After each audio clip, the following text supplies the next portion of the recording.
Salut les filles! Bon, alors, devinez ce qu'on fait aujourd'hui? Hop, t'arrêtes tout de suite ça. Je peux pas t'encadrer, il est hors de question que t'interviennes sur ma vidéo. Allez, tu dégages maintenant.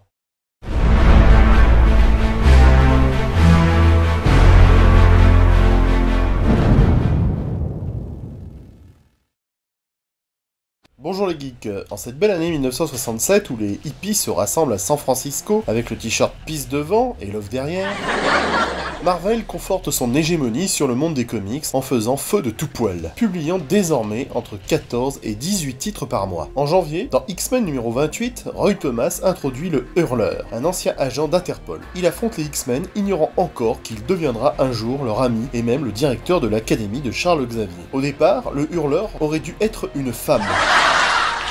Non, c'est vrai, je vous jure. Mais Stan Lee a flippé grave quand il a vu que cela allait donner une mauvaise image aux X-Men. Bah ouais, une seule nana contre les X-Men réunis, ça ne passerait pas vraiment. Roy Thomas l'a donc transformé en homme. Spider-Man connaît des aventures toujours aussi palpitantes avec l'apparition de nouveaux vilains, aussi tordus que fascinants. Dans Amazing Spider-Man numéro 46, alors que Peter Parker quitte Tante May pour partager son appartement avec Harry Osborn, le Shocker vient secouer le tisseur de ses gants vibrochoc sous la plume de John Romita. Un nouveau vautour dans The Amazing Spider-Man numéro 48 apparaît pour combattre le tisseur. Mais ça ne plaît pas au lecteur qui inonde Stan Lee de courriers véhéments pour obliger le boss à ramener le vautour original, et ça se fera dans Amazing Spider-Man numéro 63 en 1960. En juillet, Wilson Fisk apparaît, c'est-à-dire celui qu'on appelle plus communément le Caïd. Et cela se fait dans Amazing Spider-Man numéro 50. Stan Lee voulait un parrain de la pègre impitoyable, directeur exécutif d'une grande entreprise criminelle, traitant le crime comme un business. C'est John Romita qui le fera naître sous ses doigts magiques. Dans ce même Amazing Spider-Man numéro 50, le tisseur en a assez de ce rôle de super-héros qui lui cause bien des malheurs. Frustré, dégoûté, Peter Parker se débarrasse de son costume. Ah non, mais c'est pas vrai. Mais qu'elle se taise. Mais qu'elle se taise. Tais-toi. Tais-toi. Dégage.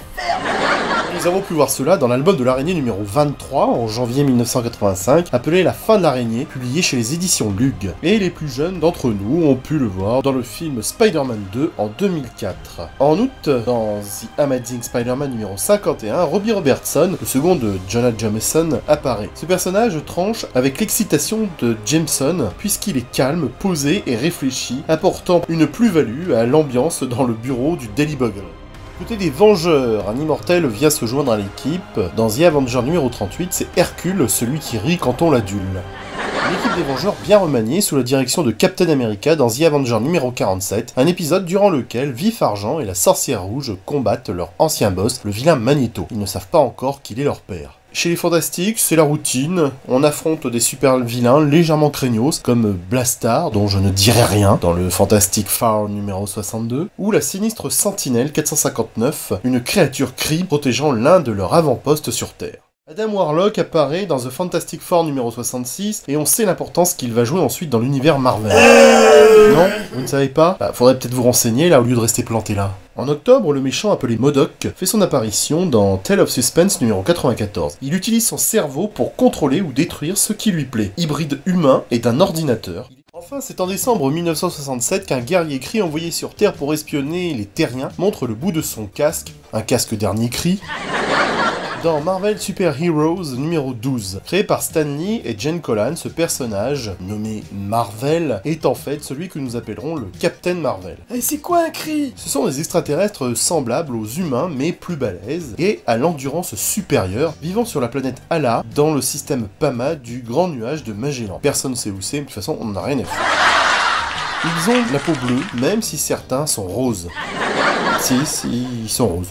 Comme leur ennemi les Skrulls, les Kree ont joué un rôle important dans l'univers Marvel. Une fois de plus, je n'ai pas été exhaustif, mais je ne suis pas non plus un dictionnaire de l'univers Marvel, loin de là. J'aimerais terminer cette vidéo en parlant des aventures télévisées de Spider-Man qui débuta en septembre 1967 et dura jusqu'en 1970. Produit par Gantry Lawrence, une compagnie d'animation qui avait déjà fait Marvel Super Heroes, cette série se découpe en 3 saisons, totalisant 77 épisodes. La compagnie faisant faillite, la seconde et troisième saison seront assurées par Ralph Ralph Bakshi. Vous savez, c'est le gars qui en 78 fera Le Seigneur des Anneaux en animation. Gamin des années 80, nous avons découvert l'animé de l'araignée le 26 février 1977 sur TF1 avec Denise Fabre et Garcimore, dont les tours de magie ne fonctionnaient jamais. La production Hanna-Barbera n'est pas en reste puisqu'elle produit Les 4 Fantastiques à partir de 1967. En France, la série a débarqué le 30 octobre 1980 sur TF1 dans Croque Vacances. Avec seulement une vingtaine d'épisodes, cette série est restée célèbre grâce à ça.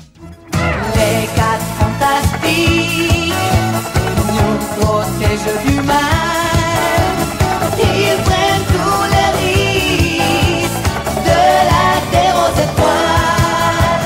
En cette fin d'année 1967, Marvel vend des millions de comics et domine le monde de la BD, se gaussant de la concurrence et jouissant de la dévotion frénétique de ses fans. Le premier âge Marvel est terminé, c'est en tout cas ce qu'annonce Stan Lee en 1968 en publiant encore plus d'histoires et en offrant des titres à plus de personnages. Mais ça, nous le verrons dans le prochain épisode. À bientôt les geeks!